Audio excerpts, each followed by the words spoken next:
This is a battlefront. A battlefront like no other in the long history of mankind's wars. This is an air front.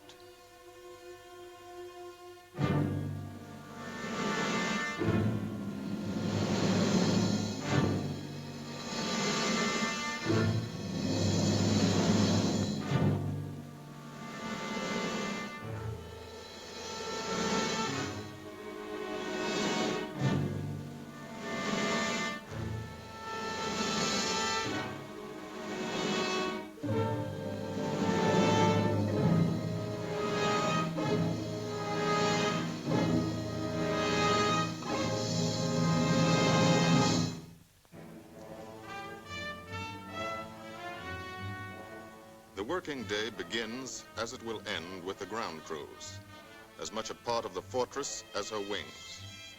If you're a mechanic, you've got your own bomber. You get attached to it.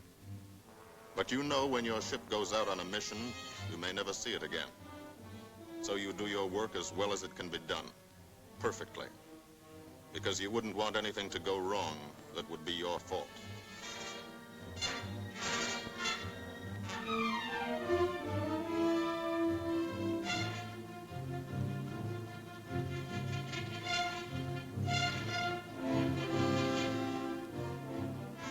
Today, the bombs will be taken from these bomb dumps somewhere in England and delivered to specific points in Wilhelmshaven, Germany.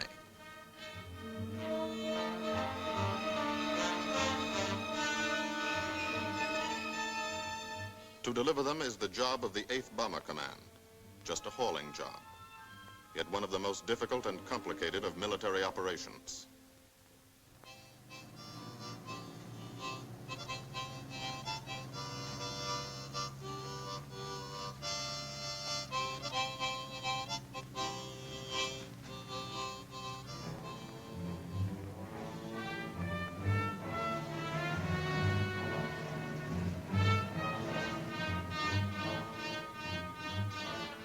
General-purpose demolition bombs, impact velocity as high as 750 miles an hour, pierce 5 inches of armor plate, destroy a factory.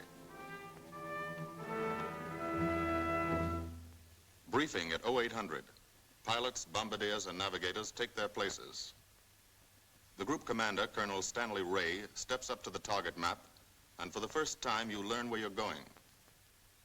Sometimes your face turns white when you find out. Sometimes the feeling you won't come back tightens your insides. Not so long ago, you were sitting like this in a college or high school classroom, not listening too hard, perhaps even a little sleepy.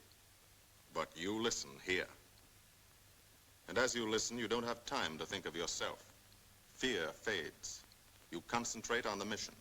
Type of formation, assembly point, 0 hour, route to target, weather, enemy fighters, enemy flak, route back home. If forced down in enemy territory, destroy equipment. If taken prisoner, give no information. Name, rank, and serial number. That's all.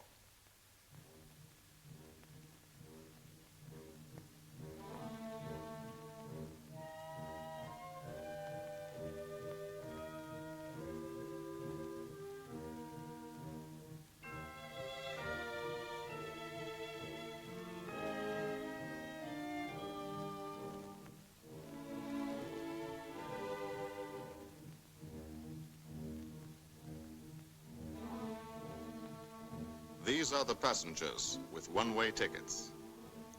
And this is the crew of the Memphis Belle, 324th Squadron, 91st Heavy Bombardment Group. Just one plane and one crew in one squadron, in one group, of one wing, of one Air Force, out of 15 United States Army Air Forces. Well, fellas, we've never had an easy ride over there yet. And today won't be any different. No escort except unfriendly. So keep your eyes peeled. Don't get excited and yell when you're talking on the intercom. Save your ammunition and make your shots count. And let me know what goes on back there, Quinlan. Yes, sir. Stay on the ball, gang, and she'll bring us back like she's always done. Okay? Let's go.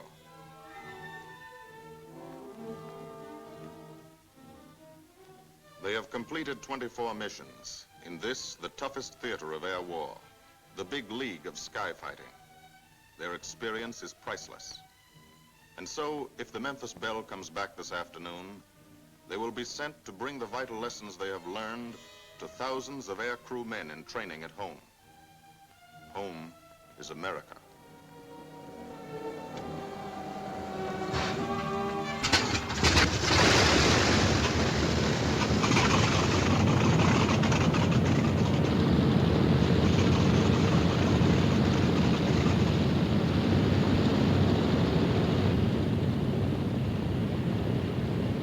This is a battlefront, like no other in this or any war.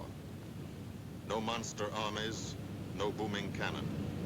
Only the roaring engine sound of the bombers pounding through the quiet English countryside. This is an air front.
Of the Memphis Belle leave the soil of England for the 25th time.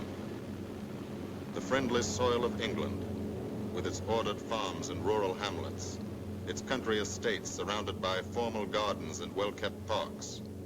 The England these Americans knew only from the classics they had to read in school. The England of the towns and cities, whose people have defended their island's freedom for over 1,000 years.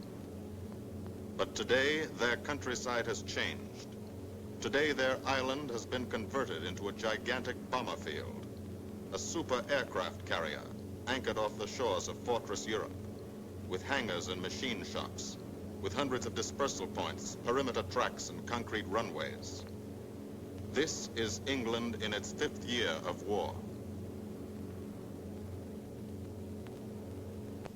And this is the new battlefront, the air front, from which we seek out the enemy.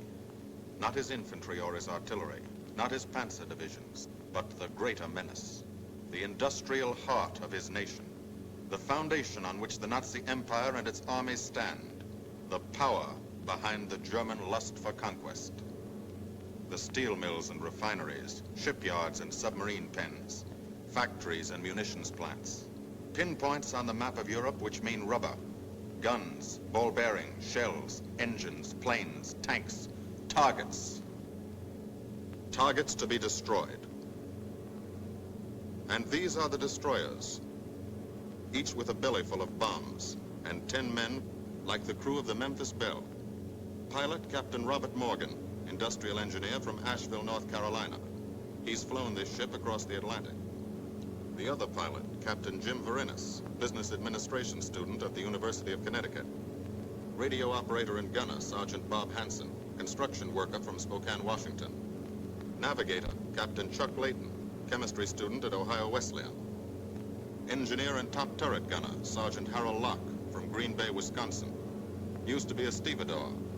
Besides keeping the Belle in order, he covers the sky above. Tail gunner, Sergeant John Quinlan of Yonkers, New York. Clerked for a carpet company, but he quit December 8th, 1941. Ball turret gunner, Sergeant Cecil Scott. Pressman for a rubber company in Rahway, New Jersey. Pilot to crew, 10,000, put on oxygen. They're climbing higher now, 300 feet a minute. The strain on the planes and on the men is mounting. The rest of the crew, Bombardier Captain Vincent Evans, operated a fleet of trucks in Fort Worth, Texas. Waist gunners, on the right, Sergeant Bill Winchell, chemist for a paint company in Chicago. And on the left, Sergeant Tony Nastal, used to repair washing machines in Detroit when he was a kid. Now he's 19 and has 2 Nazi fighters, confirmed.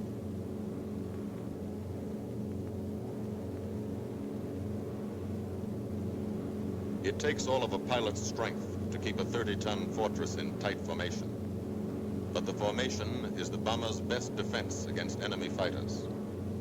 The planes are deployed to uncover every gun, stepped up and down, echelon to the right and left, arranged to overcome the danger of gunners firing into friendly ships, arranged so concentrated cones of fire from the caliber 50 machine guns cover the sky for 1,000 yards in every direction.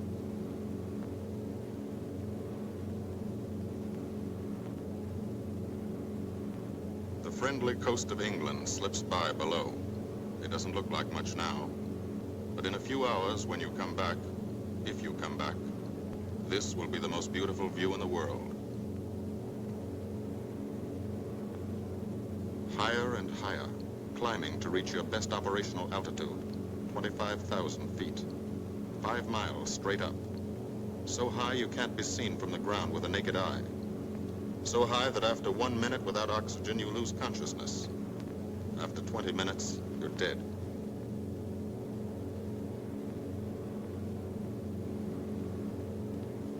From now to the target, you go about your routine duties, plot your course, check your equipment, and wait, and think. Higher and colder. Temperature 40 degrees, below zero. Take off your glove and you lose some fingers.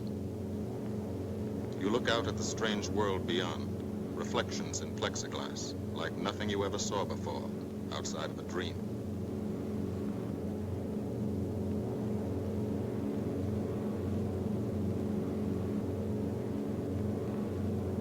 Higher and higher into the lifeless stratosphere, until the exhaust of the engines mixing with the cold, thin air condenses and streams the heavens with vapor trails.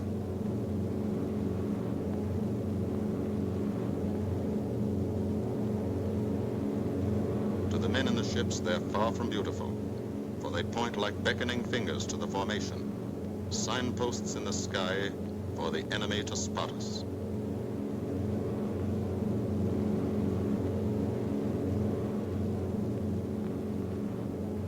For these bombers to accomplish their mission, a plan is needed. Carefully worked out, timed to the minute. The job is to bomb Wilhelmshaven effectively and economically. The enemy is strong, skillful, determined to stop us. Here are his defenses. Airdromes, well dispersed. Each plane indicates a Stoffel or squadron of fighters. Heavy anti-aircraft, highly trained and accurate, all along the coast and defending his vital installations. Radar to warn him of our coming. Here is our plan to divide his defenses and weaken his opposition. At 13:30 hours, shortly after takeoff, 6 groups of planes will be heading toward the enemy coast from 6 directions. The Blue Force, 100 B-24 Liberator 4-engine bombers. The White Force, 300 B-17 Flying Fortresses. The Green Force, 300 B-17s with an escort of 6 squadrons of P-47 Thunderbolts. A force of B-26 Marauders, twin-engine medium bombers with 6 squadrons of RAF Spitfires escorting, almost 1,000 planes and over 8,000 men in the air. The enemy alerts all his airdromes. But which is our main force? What are our targets? Where should the Nazi controllers send their fighters? It's our job to make them guess, and guess wrong. A half hour later, at 1400 hours, the Blue Force will be heading east across the North Sea, with the White Force following. These enemy fighters are tied down, waiting to meet them, and will not be able to attack the Green Force. These fighters must come up to attack the Green Force, and thus will be no threat to the Blue and White Forces. The B-26s and Spitfires will bomb and strafe a key rail junction, diverting these 6 Staffeln and preventing the enemy from concentrating too many fighters on the Green Force, which is scheduled to bomb an aircraft factory at Hanover. At 1430 hours, the Blue Force will threaten this entire coastal area of northwestern Germany. Which target will it be? Flensburg? The Kiel Canal? Or will it turn suddenly and bomb Hamburg, Wegesack, or Emden? Actually, it carries no bombs at all. It's a decoy and keeps the fighters from the northern area busy while the White Force, the main effort, heads for the submarine pens of Wilhelmshaven. At 1500 hours, while the White Force is over its target, only a fraction of the available German fighter strength of the area can intercept it. Because of the Blue Force diversion and the simultaneous bombing of Hanover by the Green Force. This is the plan of battle for today, drawn up by the Combined Operations Planning Committee and approved by the Commanding General. The White Force, lead group, low squadron. We've crossed the invisible line of enemy radar. The Hun is expecting us.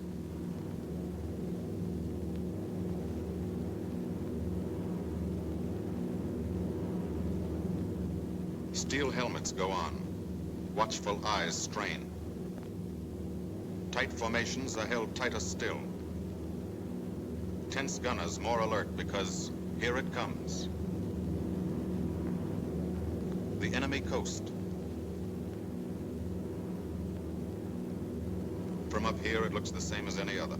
Houses, roads, green fields, factories, waterways. But they are the houses and fields of those who invade and oppress. They are the factories and roads of the people who twice in one generation have flooded the world with suffering. Suffering in such quantity as the history of the human race has never known. Brought torment and anguish into countless American homes.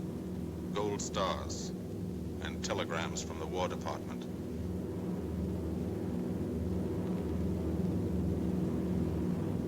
The first flak, just harmless-looking, silent puffs of smoke.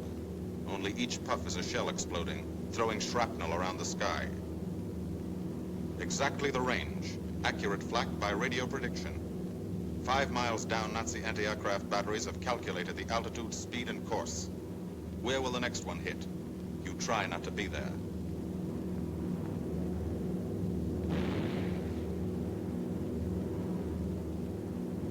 The docks and submarine pens of Wilhelmshaven. Approach to the target starts. No smoke screen can protect it.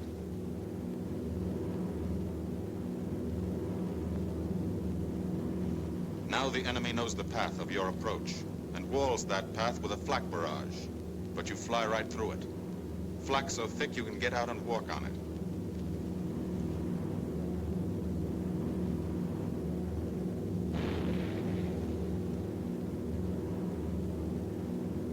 Morgan changes course every 15 seconds. Evasive action to confuse the flak batteries. Bomb sights set for correct altitude and speed. Bomb bay doors open. The bombing run begins. Pilot to bombardier. Okay, Vin, you've got it. Now Evans flies the Memphis Belle, controlling it through the bomb sight. And now we are most vulnerable. Committed to our bombing run, we can't dodge flak or fighters. Here's the first.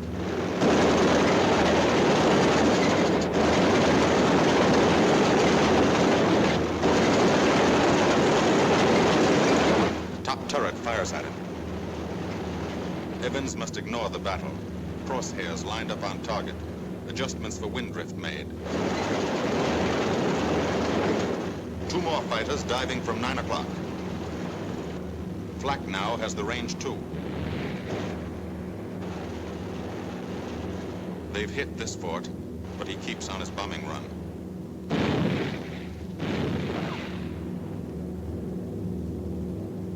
As lead bombardier, Evans's aim must be good. Every other ship in the group will drop its bombs when he drops his. Now, one pointer on the bomb site moves toward another stationary pointer.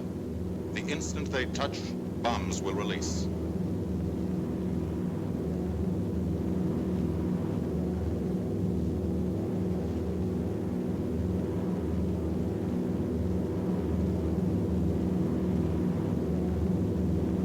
They touch. Bombs away.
The first half of the mission is over, the easy half.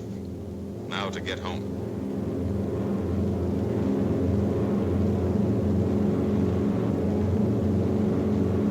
The flak stops. That means fighters out there somewhere. A staffer lurking behind that cloud, or hiding up in the sun where the glare blinds you, and you can't see them, waiting to dive down on you. Fighters at 6 o'clock. This is what a gunner sees. A speck in the sky. That's a fighter. And then a blink. That means he's firing at you. 2,300 rounds a minute.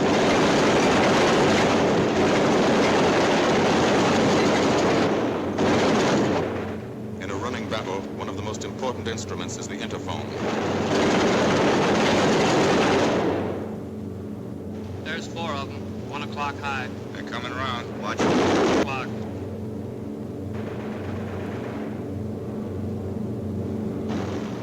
You guys get out of that plane. Bail out. There's one. He come out of the bomb bay. Yeah, I see him. There's a tail gunner coming out. Watch out for fighters. Keep your eye on them, Bill. See any parachutes, Quinlan? 2 parachutes open. Flag at 9 o'clock. 8 men still in that B-17. Come on, get out of there. There's 3 more chutes. Flak, 11 o'clock. Fighters, 6 o'clock. ME-109 at 3 o'clock. Keep after him, Winchell. I see him. I'm on him. Come on, use me.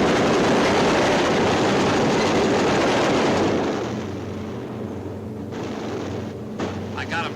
Quinlan, confirm that fighter. He got him, Chief. Look, he's bailing out. Don't yell on that intercom. Fighters, 10 o'clock. Watch those 2 at 12, Van. They're coming in. They're coming in, Scotty. Get that ball turret on him. Save the ammunition as much as possible.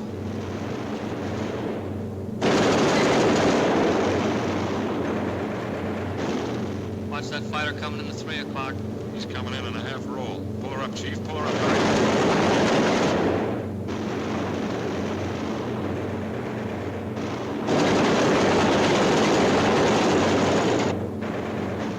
This fortress is hurt. Engine on fire, losing airspeed and altitude. Drifting into the flak, alone and helpless. A straggler. In a minute, Nazi fighters will swarm in like buzzards for the kill. You can watch, but you can't go down to help. You keep your formation.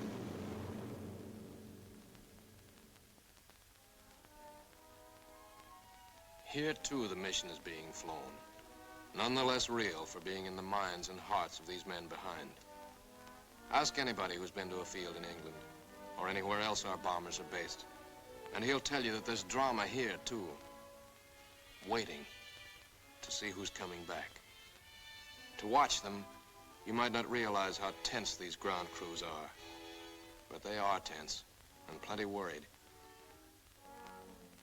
In Air Force talk, this waiting is known as sweating out the mission. These men know the flight plan. Their watches told them when the bombers were running into enemy flak, when they were over the target, when they left the enemy coast. And now their watches tell them the bombers should be nearing the field. Every ear strains for the first sound of the engines. And then somebody hears them. And somebody sees the first faint specks in the distant sky.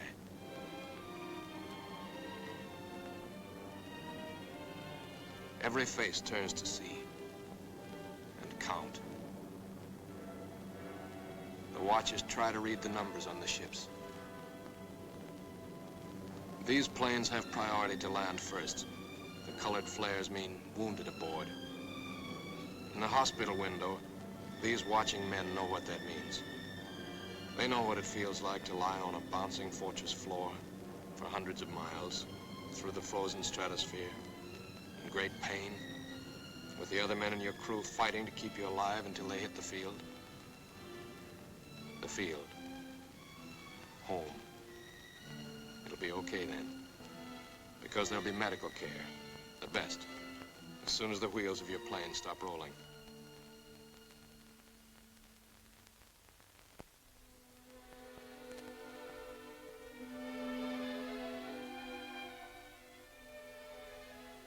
Head wound. Concussion. 20mm cannon shell exploded in his radio compartment. Shock. Internal injuries. He'll be all right, though. Flak burst scattered flying shrapnel. He's full of steel splinters. This pilot's leg is not a pretty sight. Neither are the docks at Wilhelmshaven. These men will all get the Purple Heart. And this man, too, posthumously.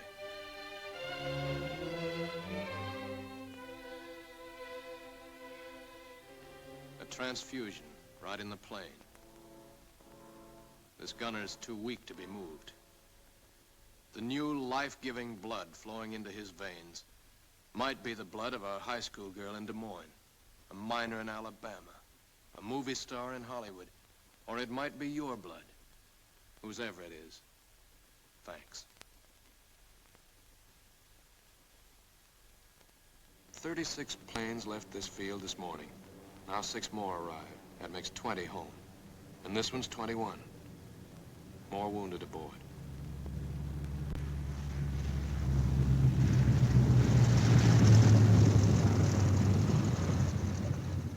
"22, coming in with his left inboard engine dead.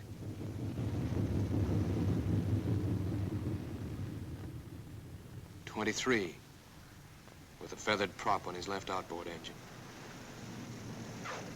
24, Southern Comfort, with a chunk of tail gone. 25, they flew home on their luck. 26, not a scratch. The control tower learns that 2 more landed at a British field to the south. 1 a crash landing, crew safe. That makes 28. 29. A rough landing, but her pilot's badly hurt. It's a wonder he brought her back at all. 29 planes back, so far. 29 out of 36. Our losses were heavy, but the enemy's were far heavier. We destroyed a German aircraft factory, a rail junction, submarine pens, docks and harbor installations. That's specific, known damage. But who can tell the number of German torpedoes that will not be fired, the number of our convoys that will get through now, the soldiers and seamen's lives that will be saved, or the battles that will be won instead of lost because of what these bombers and airmen did today.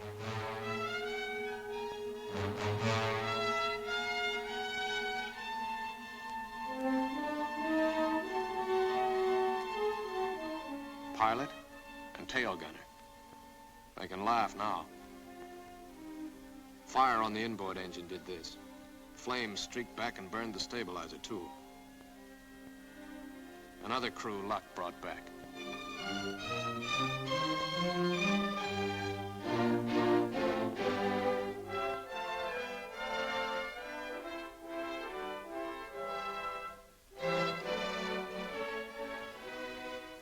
Here's old Bill. A pretty good airplane when it took off. Lost its nose, lost its navigator, bombardier wounded, top turret gunner and pilot hit, hydraulic system shot out, no brakes, no flaps, but old Bill came back.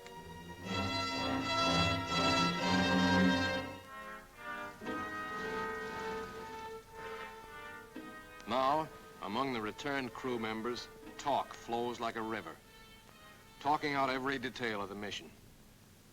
These are the faces of combat, faces of Americans who have watched their comrades die, faces that can never forget the enemy, and they're in no mood to have their picture taken.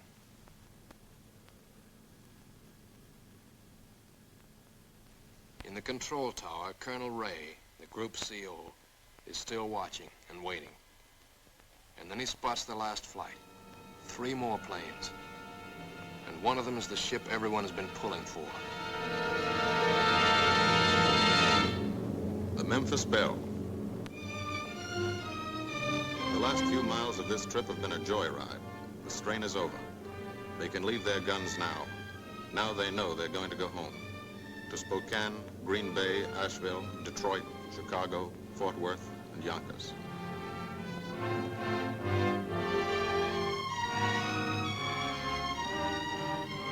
The Belle comes in for her landing. But first Morgan buzzes the field, cuts the grass with the giant fortress. It's against the rules, but this is a special occasion.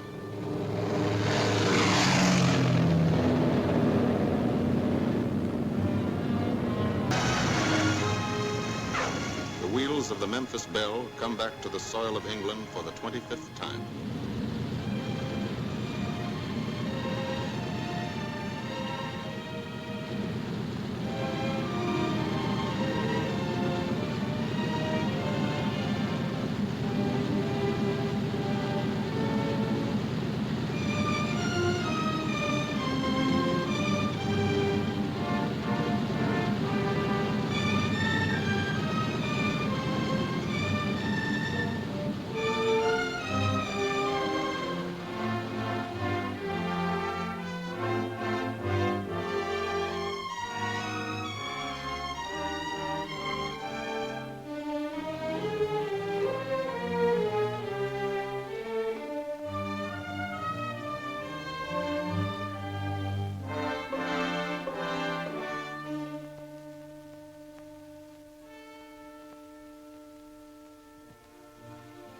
This is a day they will never forget.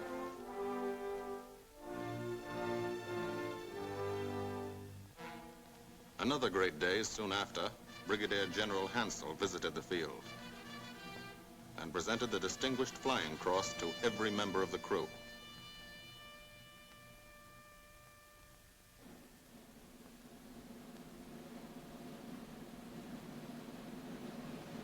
And then there was another day.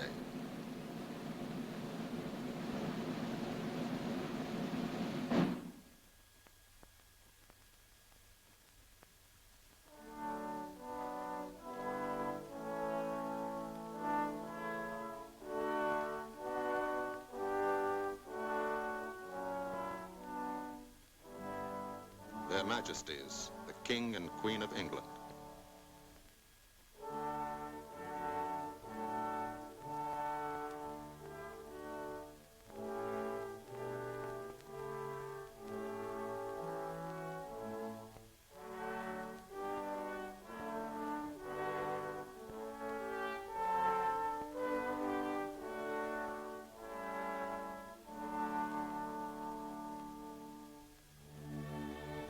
Johnny Quinlan never thought anything like this would happen to him when he left Yonkers.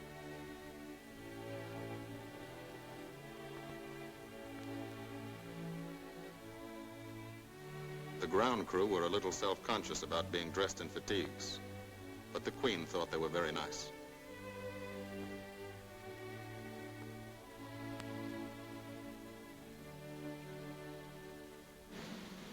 Finally, 2 more visitors came. General Acre, commanding the 8th Air Force, and General Devers, U.S. commander of the European Theater. The Belle crew received them in flying clothes, as General Acre read the order for what he called their 26th and most important mission: return to America to train new crews and to tell the people what we're doing here, to thank them for their help and support, and tell them to keep it up so we can keep it up, so we can bomb the enemy again and again and again until he has had enough. And then we can all come home.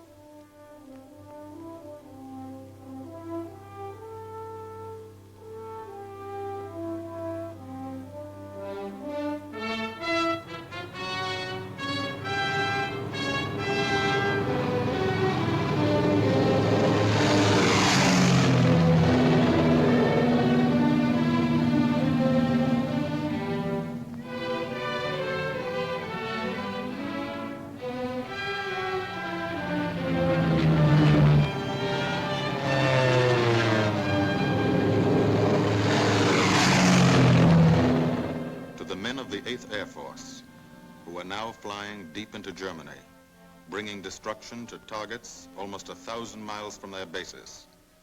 Destruction like this. And who have never once been turned back by the enemy. To those men, this film is gratefully dedicated.